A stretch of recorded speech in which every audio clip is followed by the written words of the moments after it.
Welcome to How to Cook That. I'm Ann Reardon, and in this episode I am attempting to make holographic chocolate that shines with all the colours of the rainbow without using any food colouring. I heard a rumour that this could be done using holographic foil as a type of mould, so I purchased some of this patterned hot stamping holographic foil with pretty patterns on it. And I'm going to try using compound chocolate first so I don't have to temper it.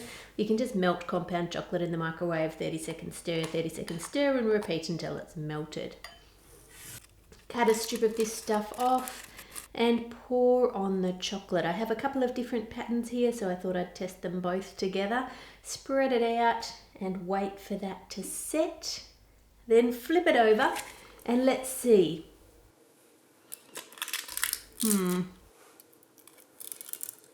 Nothing. Total fail. There are a few tiny little holographic bits, but if I look at it closely, look, you can see how we've got that bit there and that bit there on the chocolate, and then you can see how that exact shape is missing from this part and this bit on the sheet. So this is not acting as a mold, which is what I want it to do. This stuff is a super thin film with the holographic pattern on it that's made to be transferred onto other products through heat and pressure. So not only is the chocolate not hot enough to do that, we of course don't actually want a layer of plastic on our chocolate, so this is not going to work. Let's move on to try diffraction gratings instead. Now these look a bit like a clear plastic sheet, but they actually have tiny lines across them that diffract the light so we can see the pretty colours. And what is diffracting? Well, let me quickly do an oversimplified explanation of reflection, refraction and diffraction of light. We're going back to physics. Here we have two arrows and you can see them clearly because the light is going off the paper and coming straight into your eyes. Refraction is different. That's when we take the light through something else, in this case a glass of water, and it's bending that light before it gets to your eyes. So see how it changes. The arrow looks like it's pointing the other way and my fingers look like they're disappearing, but then they appear on the other side of the glass. Diffraction, so not refraction, diffraction of light is where it passes through or bounces off such a tiny slit that it allows us to see the waves of light split up into the colours that make up that light.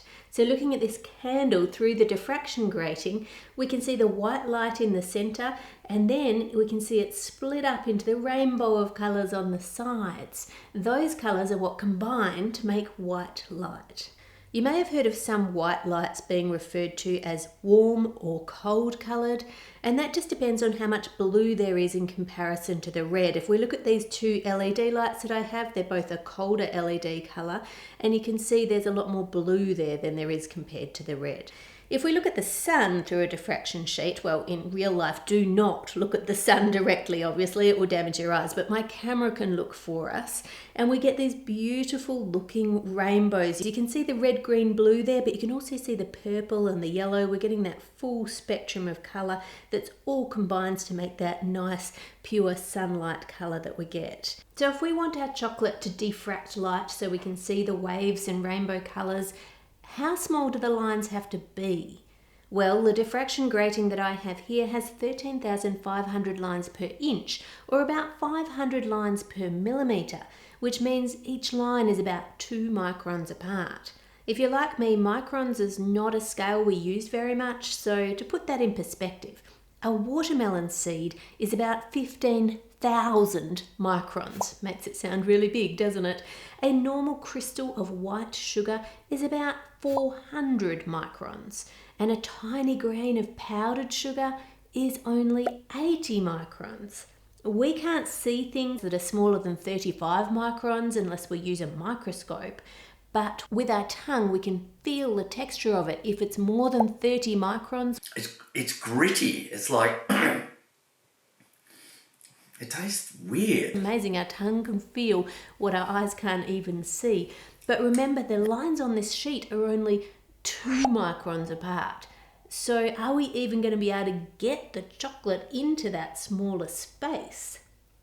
Well, amazingly, as I said, because we can detect anything above 30 microns as gritty, chocolate manufacturers process chocolate through rollers for hours upon hours to make the particle size really small so it has that smooth mouthfeel. So technically this could work. I have two different diffraction gratings. Both said they were 13,500 lines per inch, but when I hold them up to the light, one seems to do a much better job of diffracting than the other, so I'll link you to that one below. They're only about $7 for a sheet. I'm going to give it a really good stir around so that it gets into all those tiny lines. There we go. And then let's put some into a lollipop mold with the diffraction sheet on the base and see if we can make some pretty lollipops. And then for this one, I've got a chocolate mold and I've just cut a little square of the diffraction sheet and placed it onto the slope of each one, and then fill that up with chocolate. I really hope these work. If you want fillings for chocolate truffles, I actually have about 5 different videos on making chocolate truffles with all different fillings, and you can watch those. I'll link to them at the end. Next, I've cut out the word thanks from the diffraction sheet, so I'm hoping to get the word thanks in plain chocolate surrounded by the holographic diffraction all around it. I'm just going to tip on a little chocolate and spread it out, and then add a normal block of chocolate on top. This is like a cheat's way of making a customized block without using a mold. Once they're all set, we can tip them out and see if it worked. Would you look at that? The chocolate is diffracting the light and making rainbows of colour. There is no food colouring. You couldn't even do this with food colouring. It's just plain chocolate moulded on the diffraction sheet. So it did get into those tiny, tiny lines. This is great. What about white chocolate bark with the diffraction sheet on the back? That is so pretty. Let me turn the exposure down so you can see what I'm actually seeing here. Look at that. It's so simple yet so amazing. Oh, I like this. Lollipops, they're not so good. You do have to remember to wash the diffraction sheet between each time you use it, and I didn't do that here, and you can kind of see that it's not as clean an effect on it. The individual chocolates look great. I'm really happy with those. And thanks turned out okay. I definitely needed a bigger sheet of the diffraction grating for that one. But a big thanks to my patrons for supporting this channel and allowing me to make videos like this. You can check out the chocolate truffles videos and heaps of my other videos here. Make it a great week, and I'll see you on Friday.